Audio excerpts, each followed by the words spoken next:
ನಮಸ್ಕಾರ ಸ್ನೇಹಿತರೆ. ಭಾರತ ಮತ್ತು ಇಂಗ್ಲೆಂಡ್ ನಡುವಿನ ಮೊದಲ ಟೆಸ್ಟ್ ಪಂದ್ಯದಲ್ಲಿ ಇಂಗ್ಲೆಂಡ್ ತಂಡ ಎಲ್ಲರ ನಿರೀಕ್ಷೆಗೂ ಮೀರಿ ಭರ್ಜರಿಯಾಗಿ ಗೆಲ್ಲುವ ಮೂಲಕ ಭಾರತದಲ್ಲಿ ಇತಿಹಾಸ ನಿರ್ಮಿಸಲು ಯಶಸ್ವಿಯಾಗಿದೆ. ಟೀಂ ಇಂಡಿಯಾ ತನ್ನ ಸಣ್ಣ ತಪ್ಪಿನಿಂದ 100% ಗೆಲ್ಲಬೇಕಾದ ಪಂದ್ಯದಲ್ಲಿ ಸೋಲನ್ನು ಅನುಭವಿಸಿದ್ದು, ಸೋತ ಬಳಿಕ ಟೀಂ ಇಂಡಿಯಾ ನಾಯಕ ರೋಹಿತ್ ಶರ್ಮಾ ಅವರು ತುಂಬಾ ಭಾವುಕರಾಗಿ ಕೊಹ್ಲಿ ಮತ್ತೆ ರಿಷಬ್ ಪಂತ್ ಅವರನ್ನು ನೆನೆದು ಹೇಳಿದ್ದನ್ನು ಕೇಳಿ ನೀವು ಕೂಡ ಭಾವುಕರಾಗುತ್ತೀರಾ? ಹಾಗಾದರೆ ಸೋತ ಬಳಿಕ ರೋಹಿತ್ ಶರ್ಮಾ ಅವರು ಏನೆಲ್ಲ ಹೇಳಿದ್ದಾರೆ, ಇದರ ಬಗ್ಗೆ ತಿಳಿದುಕೊಳ್ಳುವ ಪ್ರಯತ್ನವನ್ನು ಈ ವಿಡಿಯೋದಲ್ಲಿ ಮಾಡೋಣ. ದಯವಿಟ್ಟು ವಿಡಿಯೋ ಕೊನೆಯ ತನಕ ನೋಡಿ ಮತ್ತೆ ಇತರರಿಗೂ ಕೂಡ ಶೇರ್ ಮಾಡಿ. ಅದಕ್ಕೂ ಮುನ್ನ ಸ್ನೇಹಿತರೆ, ನೀವು ಕೂಡ ಜಸ್ಪ್ರೀತ್ ಬುಮ್ರಾ ಮತ್ತೆ ಮೊಹಮ್ಮದ್ ಸಿರಾಜ್ ಅವರ ಕೊನೆಯ ಕ್ಷಣದ ಆಟಕ್ಕೆ ಒಂದು ಮೆಚ್ಚುಗೆ ವ್ಯಕ್ತಪಡಿಸುತ್ತಿದ್ದರೆ ಈ ವಿಡಿಯೋಗೆ ಒಂದು ಲೈಕ್ ಮಾಡಿ. ಮತ್ತೆ ನಿಮ್ಮ ಪ್ರಕಾರ ಮೊದಲ ಟೆಸ್ಟ್ ಪಂದ್ಯದಲ್ಲಿ ಭಾರತದ ಸೋಲಿಗೆ ಪ್ರಮುಖ ಕಾರಣವನ್ನು ನಮಗೆ ತಪ್ಪದೇ ಕಮೆಂಟ್ ಮೂಲಕ ತಿಳಿಸಿ. ಸ್ನೇಹಿತರೆ, ನಿಮ್ಗೆಲ್ಲ ಗೊತ್ತಿರುವ ಹಾಗೆ ಭಾರತ ಮತ್ತು ಇಂಗ್ಲೆಂಡ್ ನಡುವೆ 5 ಪಂದ್ಯಗಳ ಟೆಸ್ಟ್ ಸರಣಿಯ ಮೊದಲ ಪಂದ್ಯ ರಾಜೀವ್ ಗಾಂಧಿ ಕ್ರೀಡಾಂಗಣ ಹೈದರಾಬಾದ್ ನಲ್ಲಿ ನಡೆದಿತ್ತು. ಈ ಮಹತ್ವದ ಪಂದ್ಯದಲ್ಲಿ ಟಾಸ್ ಗೆದ್ದು ಮೊದಲು ಬ್ಯಾಟಿಂಗ್ ಮಾಡಿದಂತ ಇಂಗ್ಲೆಂಡ್ ತಂಡ ಭಾರತೀಯ ಸ್ಪಿನ್ ದಾಳಿಗೆ ನಲುಗಿ ಕೇವಲ 246 ರನ್ಗಳಿಗೆ ಆಲ್ಔಟ್ ಆಗಿತ್ತು.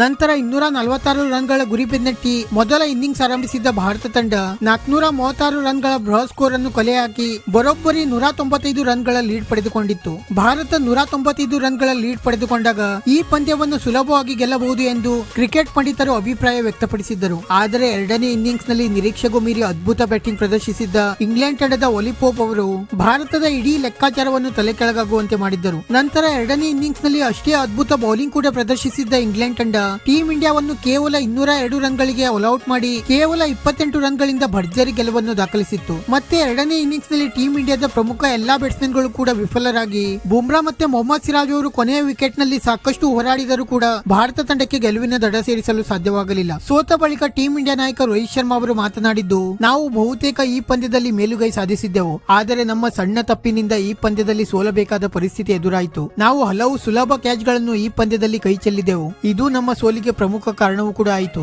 ಕೆಎಲ್ ರಾಹುಲ್ ಅವರು ಆ ಕ್ಯಾಚ್ ಹಿಡಿದಿದ್ದರೆ ನಮಗೆ ಸುಲಭವಾಗಿ ಗೆಲ್ಲುವ ಅವಕಾಶವಿತ್ತು. ಮತ್ತೆ ಬ್ಯಾಟಿಂಗ್ ನಲ್ಲಿಯೂ ಕೂಡ ನಮ್ಮ ಬ್ಯಾಟ್ಸ್ಮನ್ ಗಳು ಸಂಪೂರ್ಣವಾಗಿ ವಿಫಲರಾಗಿದ್ದಾರೆ. ಯುವ ಆಟಗಾರರಾದ ಶ್ರೇಯಸ್ ಅಯ್ಯರ್, ಶುಭ್ಮನ್ ಗಿಲ್ ಅವರ ಬಳಿ ಒಂದು ಒಳ್ಳೆಯ ಅವಕಾಶವಿತ್ತು, ಆದರೆ ಈ ಅವಕಾಶವನ್ನು ಅವರು ಕೈ ಚೆಲ್ಲಿದ್ದಾರೆ. ಈ ಹಿಂದೆ ನಮ್ಮ ತಂಡದಲ್ಲಿ ಅಜಿಂಕ್ಯ ರಹಾನೆ, ಚೇತೇಶ್ವರ್ ಪೂಜಾರ, ವಿರಾಟ್ ಕೊಹ್ಲಿ, ರಿಷಬ್ ಪಂತ್ ರಂತಹ ಆಟಗಾರರು ಧೈರ್ಯವಾಗಿ ಎಂಥ ಕಠಿಣ ಪರಿಸ್ಥಿತಿಯಲ್ಲಿಯೂ ಕೂಡ ಎಂತಹದ್ದೇ ಬೌಲಿಂಗ್ ದಾಳಿಯನ್ನು ಕೂಡ ಎದುರಿಸಿ ಭಾರತ ತಂಡಕ್ಕೆ ಗೆಲುವನ್ನು ದೊರಕಿಸಿಕೊಡುತ್ತಿದ್ದರು. ಆದರೆ ಅವರೆಲ್ಲ ಈಗ ನಮ್ಮ ತಂಡದಲ್ಲಿ ಇಲ್ಲ. ನಾವು ಕೊಹ್ಲಿ ಮತ್ತೆ ರಿಷಬ್ ಪಂತ್ ಅವರನ್ನು ಈ ಪಂದ್ಯದಲ್ಲಿ ತುಂಬಾ ಮಿಸ್ ಮಾಡಿಕೊಂಡಿದ್ದೆವು. ಕೊಹ್ಲಿ ಮತ್ತೆ ರಿಷಬ್ ಪಂತ್ ಅವರನ್ನು ಟೆಸ್ಟ್ ಕ್ರಿಕೆಟ್ ನಲ್ಲಿ ಮೀರಿಸುವಂತ ಆಟಗಾರ ಇನ್ನೂ ಕೂಡ ಭಾರತದಲ್ಲಿ ಇಲ್ಲ. ಅವರ ಅವಶ್ಯಕತೆ ನಮಗೆ ತುಂಬಾ ಇದೆ. ವಿರಾಟ್ ಕೊಹ್ಲಿ ಅವರು 3ನೇ ಟೆಸ್ಟ್ ಪಂದ್ಯದಿಂದ ಭಾರತ ತಂಡಕ್ಕೆ ಮತ್ತೆ ಕಂಬ್ಯಾಕ್ ಮಾಡಲಿದ್ದಾರೆ. ಇದರಿಂದ ನಮ್ಮ ತಂಡಕ್ಕೆ ಸ್ವಲ್ಪ ಬೂಸ್ಟ್ ಬರಲಿದೆ. ಆದರೆ ನಿಜವಾಗಿಯೂ ಇಂಗ್ಲೆಂಡ್ ಬ್ಯಾಟ್ಸ್ಮನ್ ಒಲಿ ಪೋಪ್ ಮತ್ತೆ ಅವರ ಘಾತಕ ಬೌಲಿಂಗ್ ದಾಳಿಯನ್ನು ಮೆಚ್ಚಲೇಬೇಕು. ನಿಜವಾಗಿಯೂ ಇಂಗ್ಲೆಂಡ್ ತಂಡ ಈ ಪಂದ್ಯದಲ್ಲಿ ತುಂಬಾ ಒಳ್ಳೆಯ ಪ್ರದರ್ಶನ ನೀಡಿದೆ. ನಮ್ಮ ಸಣ್ಣ ಸಣ್ಣ ತಪ್ಪುಗಳೇ ನಮ್ಮ ಸೋಲಿಗೆ ಕಾರಣವಾದವು. ಆದರೆ ಎರಡನೇ ಟೆಸ್ಟ್ ಪಂದ್ಯದಲ್ಲಿ ನಾವು ಇದನ್ನೆಲ್ಲ ಮರೆತು ಉತ್ತಮ ರೀತಿಯಲ್ಲಿ ಆಟ ಆಡಿ